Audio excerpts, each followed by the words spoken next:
Hello guys, welcome to my channel. Today we're talking about security cameras. It's been an ongoing subject with me. You know, I bought my Zosi 4K camera setup, and then I did a video on the software of it. But now we're looking at different cameras and I have a hodgepodge of security cameras over the years.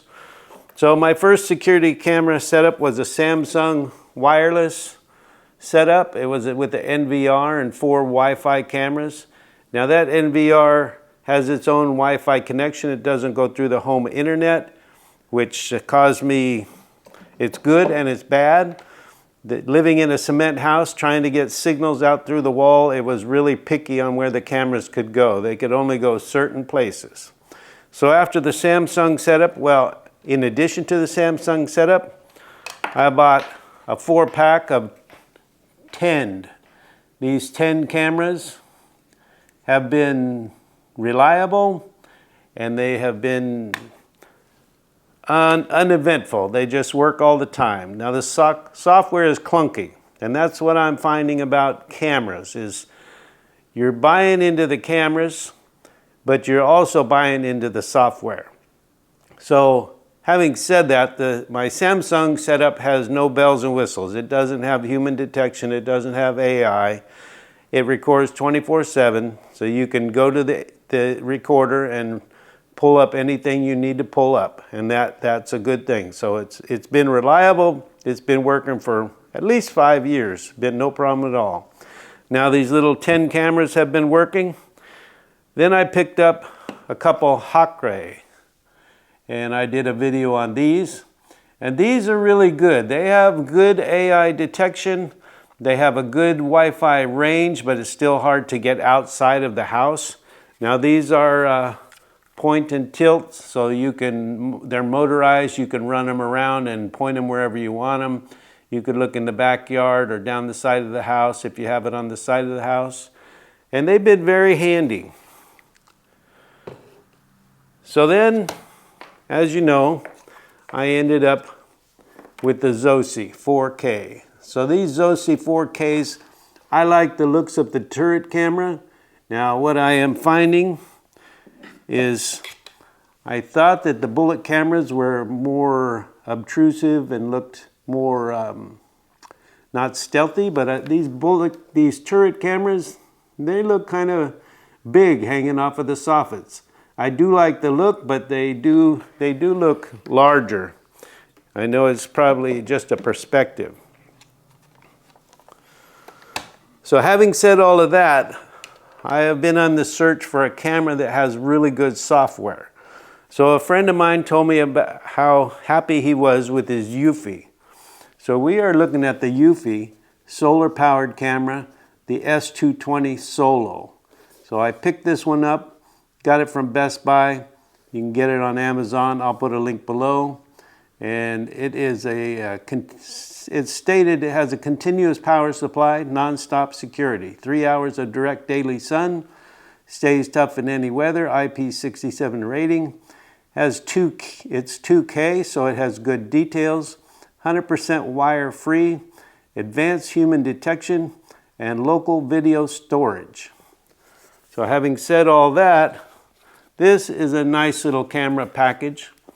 Time will tell if it really does what it says. Now, these cameras came with their own larger solar panel, and they will stay charged 100% of the time on a good sunny day.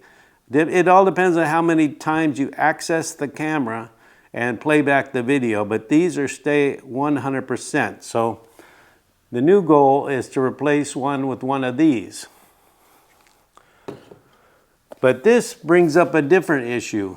The solar panel is on the camera, so if you mount the camera under the eaves, technically protected from the weather, which I like, and that's mostly the choices you have, then you're in the shade for sunlight most of the time. So I'm going to be struggling with where to mount this one.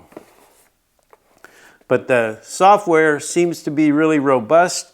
My friend let me load his software onto my phone, and the software responds right away. I don't know about playback yet, but we will get into that. So let's have a look at what comes inside the box. So the form factor of the S220 Solo is small. Compared to my hand, you can see that it's about the size of your hand.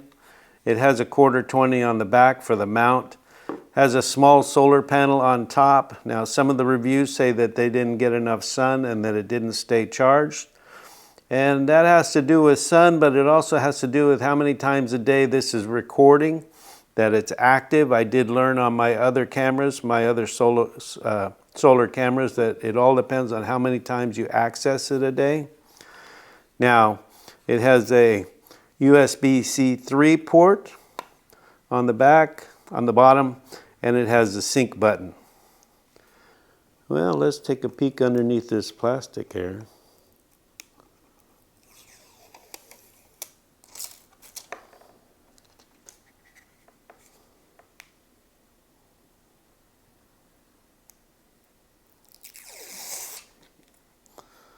And there's a look at the solar panel. Now, compared to the solar panel that came with my point and tilt camera, it's probably half as much. So it's got a PIR sensor on the front, it's got the microphones, and it has a light. So what else comes in the box?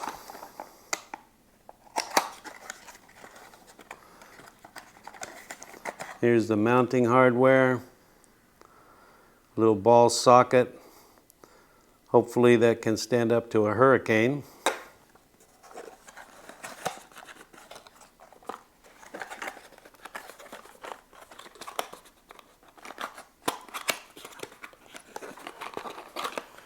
And it comes with a charging cable, USB-C 3, of course. And a quick start guide. So this bracket here, mounting hardware, unscrews. Okay, so you put your screws in the wall, find your place,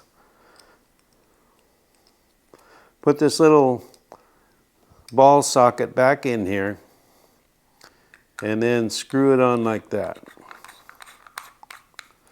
And then select your angle.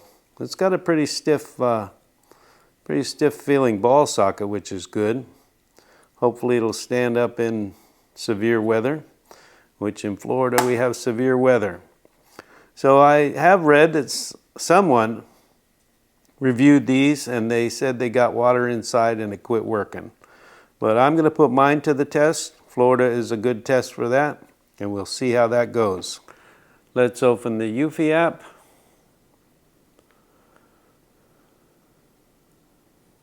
Notifications go set. Allow notifications.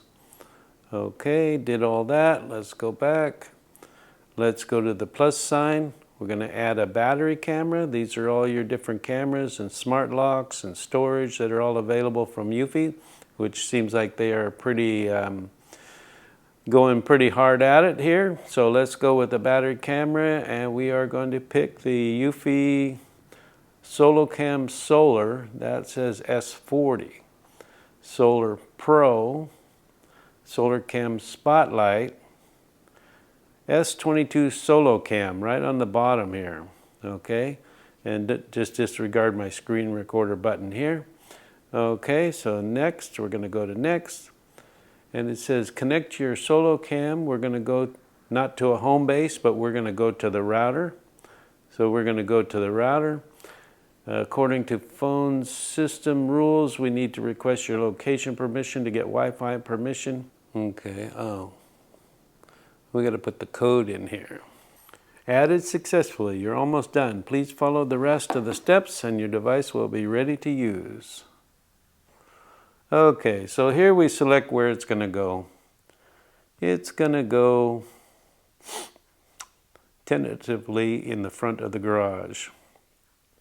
Next. Optimum battery life. Video clip length is only up to 20 seconds.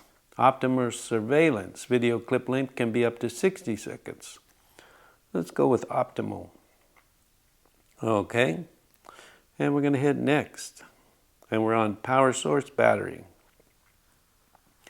Select the notification mode, most efficient. Get notifications without delay, only text included.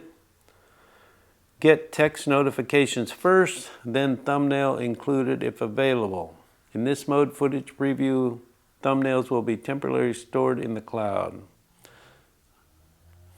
Include thumbnail. Full notification included text and thumbnail. In this mode, footage preview thumbnails will be temporarily stored in the cloud to deliver a better experience for the event notification.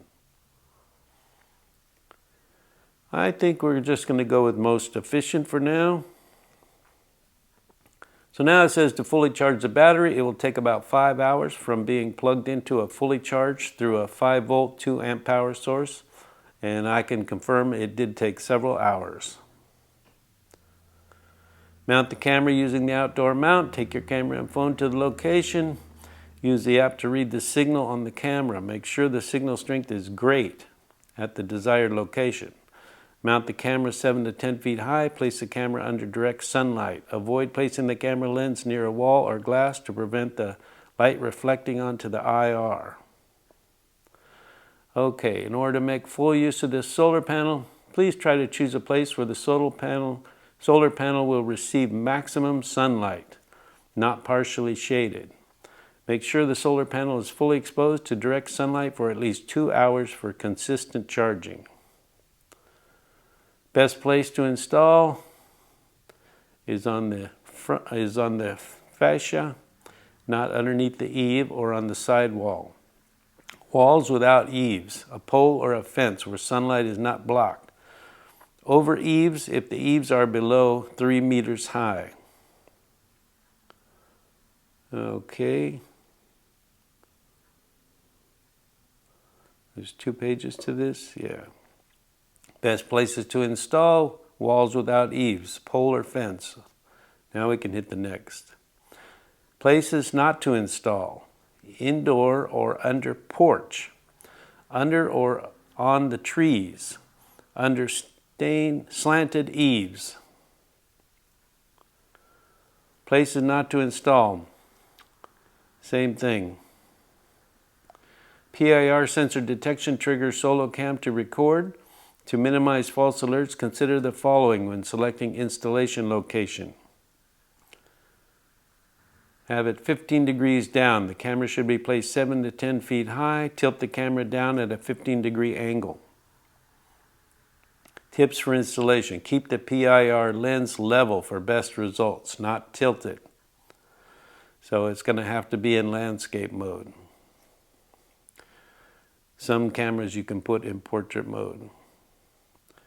Objects coming directly toward the center of the camera may not be detected. Position the camera so the movement goes across the lens field of view, triggering the PIR motion detection. So when it's looking dead on, it may not register. Okay, what to avoid? Pointing the camera directly at swaying trees. Pointing the camera directly at cars and pedestrians on the road. Choose a location with a light within 1.5. Choosing a location with a light with the 1.5 feet. So not next to a light. Take the camera in your phone to the location you want the camera to mount and check the strength of the Wi-Fi signal. So we are looking now at the live view. And there we are. That is a response on the live view. And we'll have to go see what we can do. Now that's a lot of don'ts. That's don't put it here, don't put it there, don't put it anywhere. There's very few places I have that this is going to work. And maybe having the solar panel was a bad choice.